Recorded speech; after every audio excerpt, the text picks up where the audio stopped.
1, 2, 3. Hi. Hi. 1, 2, 3.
Are you ready? Are you ready? Does this sound good? Okay. Mic check. Mic check. Okay.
is we're gonna have each outlet ask one.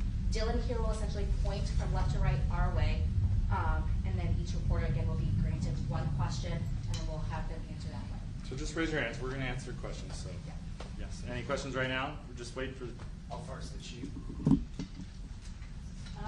It's supposed to be here any second. So it's going to be Police Chief Barnes, and then Fire Chief Carbon, and then Mass and Mayor Satya Rhodes Conway, and then County Executive Melissa Agard. And then we'll take questions after that.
This is the part where, again, I would normally start by saying good afternoon and thanking you for being here, but under these circumstances, I'll just give you a minute to start your live streams or do whatever you need to do. And while you're doing that, my name is Chief Sean Barnes, S-H-O-N-B-A-R-N-E-S. I'm currently the Chief of Police for the Madison Police Department. I'll be providing a brief update of the school shooting that we had today in Madison. There is some information that we're not going to release because it's still an ever-evolving situation. You'll hear from some of our representatives from our city and from our county. And behind me are a lot of people who came together today to make sure that the day ended well and that everyone else was safe. So with that being said, I'll go ahead and start my remarks. Today truly is a sad day for Madison and for our country. It is a day that I believe will live in our collective minds for a very, very long time. Here are the details. Today at 10:57 a.m., our team was called to the Abundant Life Christian School in reference to an active shooter. We know that 3 people are dead, including the suspect shooter. We know that the suspect shooter was a teenage student who attended the school. At this gender of the student or any other identifying remarks about the student. 2 other people have died. That died were a teacher and a teenage student. 6 other people were injured. 2 students are now in critical condition in the hospital, and these injuries are considered life-threatening injuries. 4 students are also at other area hospitals with non-life-threatening injuries. But these are just the physical injuries that we know about. We know that this was the middle of the day, of a school day, and so there will be other injuries that we'll have to face for a very, very long time. And we're going to do everything we can as a community to heal those injuries as well. Many of you have asked me about the why of this. Why did this happen? What do we know? What was the motivation? I do not know. But I will tell you this, our detectives are working hard in the investigative process to find out as many answers as we can so that we can further prevent these things from happening, not only in this community, but in other communities around our country. I think we can all agree that enough is enough. And we have to come together to do everything we can to support our students, to prevent press conferences like these from happening again and again and again. The school building itself is clear. We've cleared the school. There's no other threats or danger to the community. We're in the process now of what we call reunification. And what that simply means is making sure that every student that was in the school is present and accounted for and returned to their loved ones. This usually takes a while, but we have practiced, unfortunately, and practice, and that's why we're able to reunify students with their parents within hours of a school shooting. The reunification is taking place at the Dean Clinic on Stoughton Road, and I certainly thank them for their help. Again, we need our public to find an alternate route. If that is your normal way home as we get closer to the end of the day, please be patient or find another route home. We're currently processing the scene. We're interviewing those who may have been witnesses, and we're obtaining search warrants. And lastly, I want to just say thank you to everyone who's standing behind me, the organizations and agencies that they represent, the men and women of the Madison Police Department and Dane County Sheriff's Office who selflessly ran into a building not knowing what they were going to encounter. Many of you know this about me, but I started my professional career, if you will, as a public school teacher back in 1997. And I taught public school for 4 years. It was one of the greatest joys of my life before becoming a police officer. And I can tell you what a special place our schools are. With that being said, we owe it to our community to do everything possible to ensure that it's not only a special place, but a safe place as well. And we're going to continue to do that. Coming in, we will do the best that we can to bring you accurate and timely information, but we want to make sure that our public knows that we're working extremely hard on this particular incident. There are a lot of people involved, and certainly we're going to come together as a community. I'd like to bring up at this time Police Fire Chief Chris Carter. Thank you, Chief Barnes. Before I start, the only thing I can say is this is not a place that any fire chief or any one of us would ever want to be, and I can't believe I'm standing here today talking about this incident. The fire department is a part of this community, much like all of the folks, and our arms are around everybody impacted today and everybody within our community. With that, I won't repeat the details shared by Chief Barnes, but I will share with you the fire department activity for today. Much like Chief Barnes mentioned, at 10:57, we were also dispatched with Engine 5 and Medic 5 to the same location. Throughout the course of the incident, we responded with 5 engine company, 15 ambulances. I would like to take a moment and share our gratitude for our county partners throughout a multitude of EMS and fire agencies that joined us in the response today. We also had 11 off-duty chief officers that came in on this response. So it was a tremendous response from the fire department. We transported 4 patients to St. Mary's. We transported 3 patients to the University of Wisconsin hospitals. On the arrival of our crews, I can say my gratitude to our membership for what they did and their selfless actions today. It's hard for me to place into words what they ran into as well.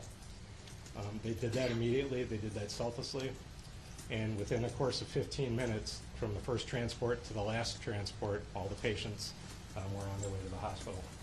So to our membership within the Madison Fire Department and within all the emergency services, my gratitude, my recognition of the work that goes into this, the training that went into this, that again, we had hoped we would never have to put into practice.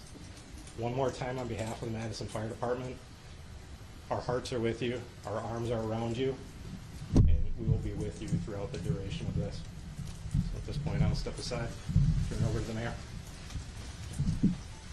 Thank you, Chiefs, both of you. This is an incredibly sad day for our community. As you've heard, there is no danger to the community at this time, but our entire community has been impacted by this tragic incident. On behalf of the Common Council and the City of Madison staff, I want to offer our heartfelt condolences to the victims and families and to the whole Abundant Life. Our focus now is on supporting them and supporting the victims and their families. And we will continue to do that through the coming days and weeks. I also want to thank our first responders and the police.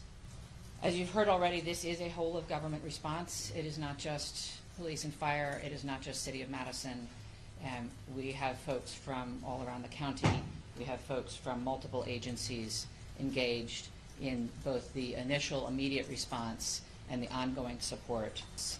And the governor and others in the federal government and state government for reaching out to offer their support and help. And we will be drawing on resources as needed going forward. But the most important thing right now is to make sure that we are centering the victims and their families, and that we are doing whatever we can to support them and to help them heal, and to lift our entire community up through this difficult incident. I am on record that I think we need to do better in our country and our community to prevent gun violence.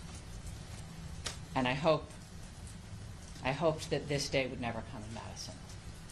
It is not something that any mayor, any fire chief, any police chief, any person in public office ever wants to have to deal with.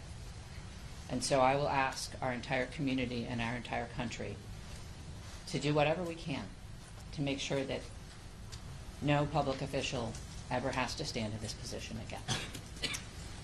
And now I'll invite the county executive to the podium. Good afternoon, everyone. Today, our community is reeling from the heartbreaking and senseless tragedies at Abundant Life Christian School in Madison.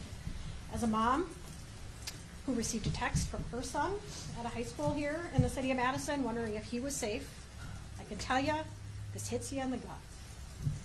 Our community is better than this. Our country is better than this. It cannot continue. My heart goes out to the victims and their families and the students and the educators, and the list goes on in our community today. Dane County stands united in grief with the Abundant Life Christian School community. The Sheriff's Department, the Department of Emergency Management, Department of Human Services have all been on the front lines. My phone has been ringing from people across our state and our nation asking what it is that they can do to help our community. And right now, it is our time to be committed to supporting this school, these students, and these families, and our first responders who went into that building during this devastating time.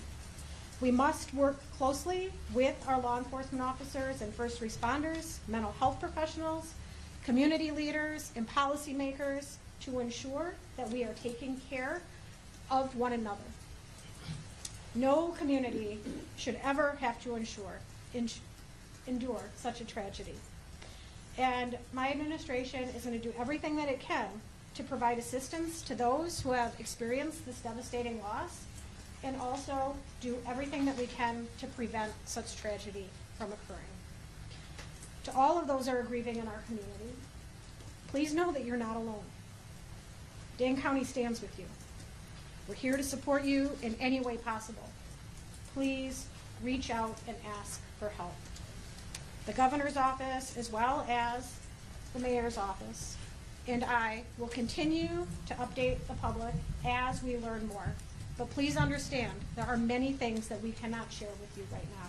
This is an active investigation. This is an active case. The SSM Health Clinic near the intersection of Buckeye Road and Stoughton Road is the reunification center. I know that that has been out, but we need to make sure that folks know where it is that they can go to be reunited with their children. Again, in the coming days, we are going to make sure that we are supporting those that have been most impacted by this. But folks, reach out, ask for help. This does not need to be the reality of our community. Thank you. All right, we'll start over here with questions. Just raise your Can you hand. tell us, how did this unfold? Can you give us a bit of a timeline, how you officers strategy? Sure. We received a call at approximately 10:57 a.m. Someone from the school called 911 to report that there was an active shooter. That means something different to us, obviously. There's different protocols that go out, tone alerts even, so that even if officers are busy doing other things, they respond. One of the things that I do want to note is that our training center is a team of medics. Those that work with the fire department responded to this particular scene from their training day. So what began as a training day became an actual day. And so that's how this call originally came. Nicholas, did you have a question? What can you tell us, if anything, more about the shooter and what their motivations were, or have you made contact with their family members? Anything updated on that? Sure, there's nothing new that I can tell you about the shooter at this time. Again, as difficult as today is, that's still someone's child that's gone. That's still someone that has to deal with what happened today. And so we want to make sure that we can ensure as much cooperation as we can. You asked me about why, as I stated before. I don't know why. And I felt like if we did know why, we could stop these things from happening. But what I will tell you is, as soon as we are done with the investigation, any information that we uncover that will not compromise the safety of anyone involved or compromise the confidentiality of any of these children that are involved, we'll tell you. I just ask for your patience. All right, over there. Sorry. Go right ahead. We know it was a handgun. We know a handgun was recovered. All right, sit down right there. Shooting confined to one classroom, or did it spread out throughout multiple We know it was confined to one space. I do not know if it was a classroom or a hallway. One of the things that we've gotten very good at, certainly different from in my day, is that if you do not need to be in a crime scene, you do not need to go to a crime scene. And so the crime scene and those persons who were involved, they have that crime scene locked down. I did not go or enter into that crime scene. But if you can imagine, most schools, the students go together, but they are segregated. So on each different floor, in each different group. And so there's no evidence that anyone else was injured that was not in the age group. Any other? What can you say at this time about how school staff responded? I cannot speak to how the school staff responded. You know, we did have injuries, but could have always, of course, had additional injuries. I do not know what the school's protocols are. Again, public schools, so we have done trainings for them before, but I would assume that most of the teachers have the same or some similar type of training as a part of their certification. There's conflicting reports online about how many students are enrolled at this school. Can you confirm approximately how many students attend? I do not know how many students attend the school, but their website says that they serve about 200 families. Right in the back, White. What kind of support systems are being made available to people who are? That's a good question. As you heard from our mayor and our county exec, we have services within our government that will be made available to them. I have a lot of confidence that they're going to follow through on that, and we'll make sure that that persons who need to. You guys want to speak to that? So, Dane County Human Services, as well as the Red Cross and other consolidated agencies, are already on scene. And we will continue to be on scene, and those resources will be bolstered. Again, please reach out. You are not alone. We are going to navigate this together, and there are people who are affected by this trauma who are not in the reunification center or at the school. We need folks to be reaching out because we do have resources available. Thanks, Sophie. Did you know if Abundant Christian Life School, did they have a school resource officer in place? It's not my knowledge that they had a school resource officer. That if they did, it would be a police officer, and I know where they all are. They're not in the schools right now. 15 in the back there. So in terms of witnesses that you mentioned about investigation, what does that look like? How many Sure. witnesses are advised to be mentioned? Sure. So the detectives will talk to anyone who may have seen this particular event unfold, anyone that may have been unfortunate to hear something. They will be talking to them. It's my understanding that that's in process now, and everyone is cooperating fully. That will give us an idea of not only what unfolded, but it could answer the question to motivation, because again, the students who unfortunately had to witness this. But that's not something that we want to rush. We're not going to interrogate students. We're going to give them an opportunity to come in and speak to what they may have saw when they feel ready, which is why some of these questions can't be answered now. All right, Inspector Room.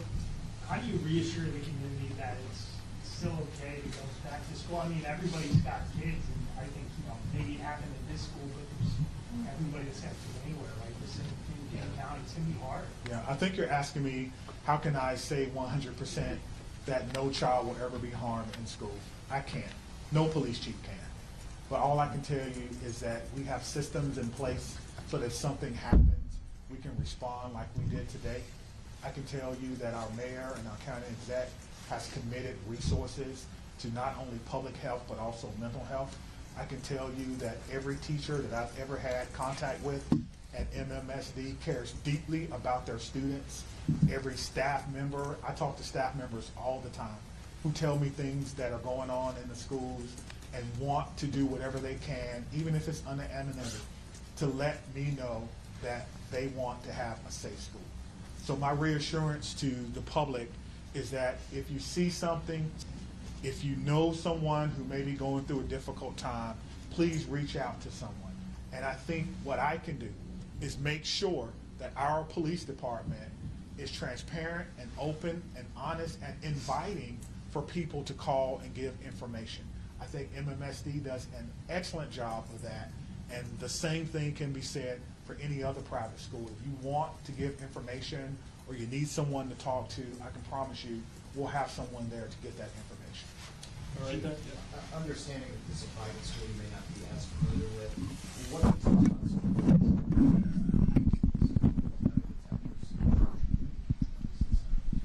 a good question. I've never been in this school, unfortunately. I'm not aware that there were metal detectors in the school.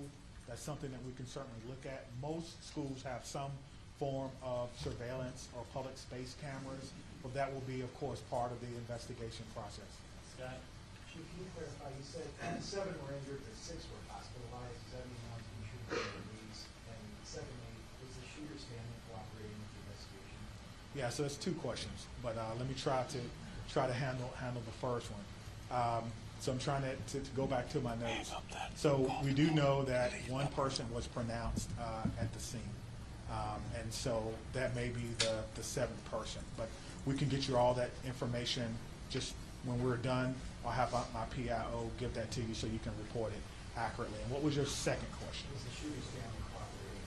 At this time, yes, So you have made contact with the shooter's family? we have. And what were the steps taken to do that? It's through the investigative process. Okay. Yeah.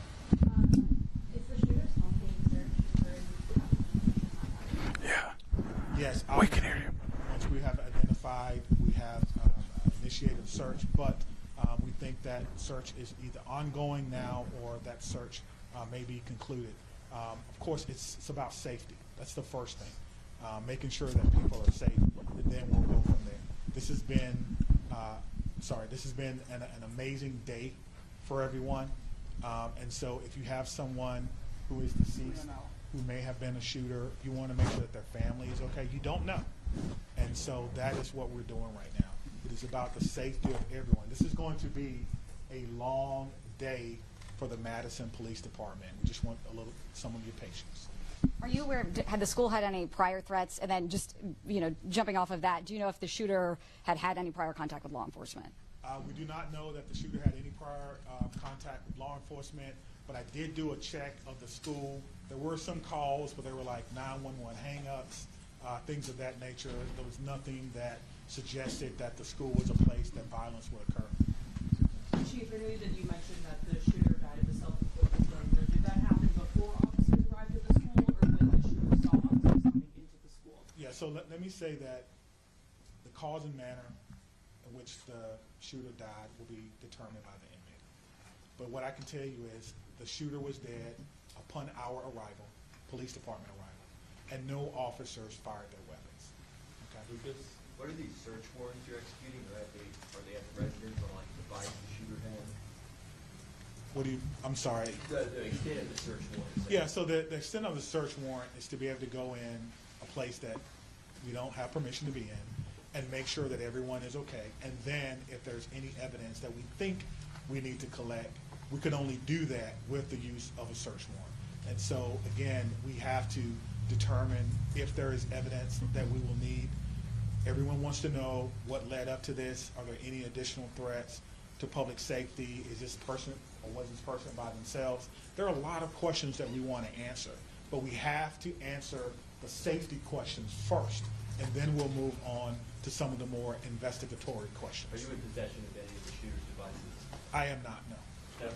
I'm wondering about metal detectors. You mentioned in the first meeting that you were not a fan, but, and that this school probably doesn't have them, and do you know other schools that do? Do you think that that's something we should start talking about, metal detectors in schools? I guess the question is, would you want your child to go to a school with or without metal detectors? I can't answer that. I can't. Right now, it's one without them. Yeah, absolutely. So the idea is to create the safest environment that we can without metal detectors. That is my answer. Chief, this was a shooting at a Christian school right before the Christmas holiday. Can you address the impact of that? And is the Christmas holiday at all, in your belief, related to as a motivation for the shooting? Yeah. So to the question of motivation, we don't know why, but to the question of so close to Christmas, we have a lot of people going to be impacted. If it's a Christian school, then obviously our holidays, our Christian holidays are very important to the students, very important. It's a time for family. Students probably getting ready to go out on break, and now the break will be a little less about celebrating Christmas than more about celebrating perhaps friends and loved ones and staff members who perhaps lost their life. That's why I'm asking everyone to, of course, keep Abundant Life Christian School in thoughts and in your prayers, and we'll get a couple more. Okay. Okay, real quick, Phoebe. So it's a private school that gave public money to the value system, so what has this revealed about maybe gaps in security or training for staff? And is that something you're thinking about whether schools are private or state funded, what we need to do, the public schools when it comes to safety? Well, what I'm telling you is that in 1997, I began my professional career as a public school teacher. I taught history for 4 years before becoming a police officer. So I did not get far enough to take courses in administration and budgeting of schools. I don't know what governs private schools, if they receive money, where that comes from. That would probably be a question that you would probably need to ask someone who's more intimately involved in the school system and what their requirements are if they do receive that.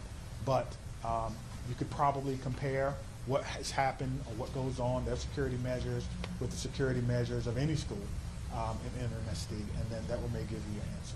That's a very one very quick follow-up.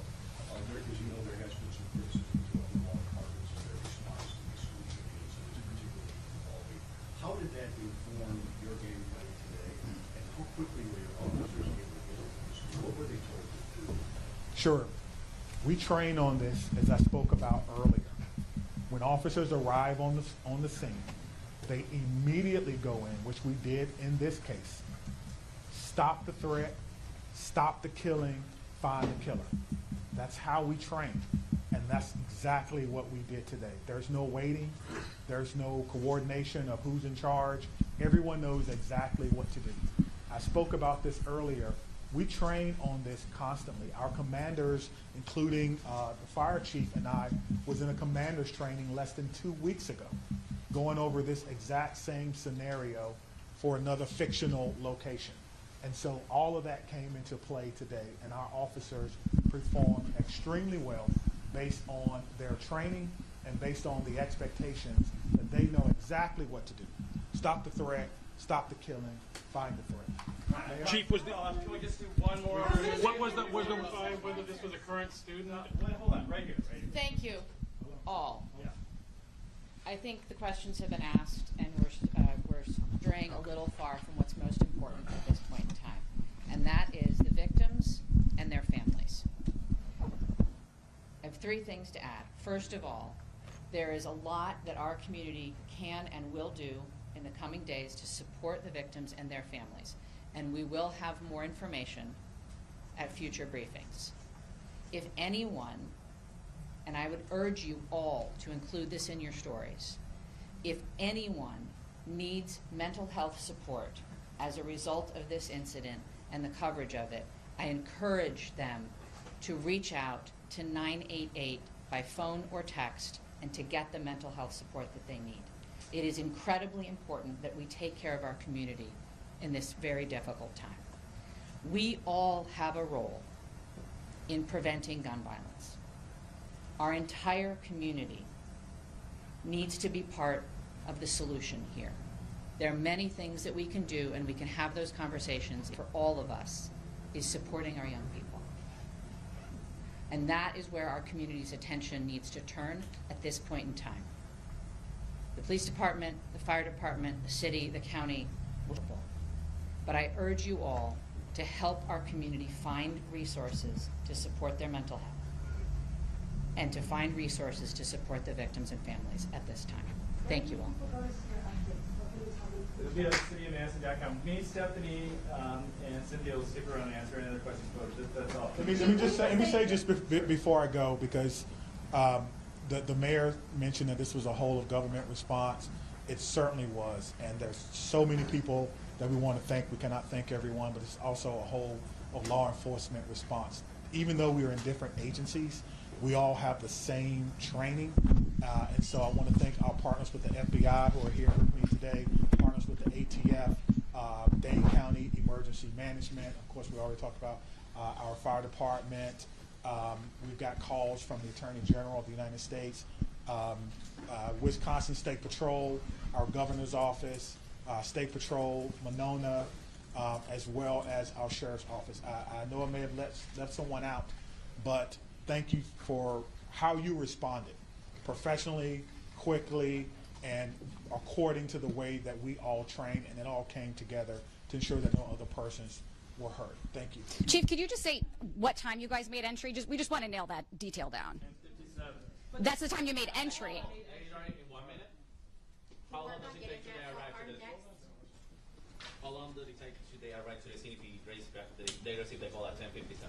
Yeah, so I will work on getting that information for our next media briefing. We plan to meet here at 5:30 tonight, and I will work on getting that information. Do you know how many Chris I don't have that information. I can. They want to be live, they said. Okay, and also check his social media at all? Hey, yep. That is right behind the investigation. Go ahead. I'm going to be right behind you. They want to take me right now. Yeah, no worries.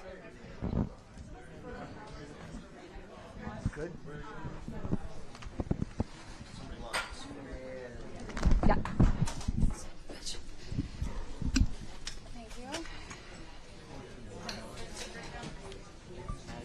Yeah, I got you. Yep.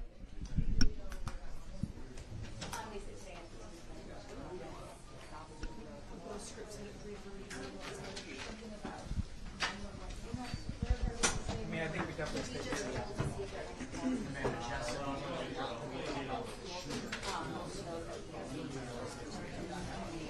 Okay.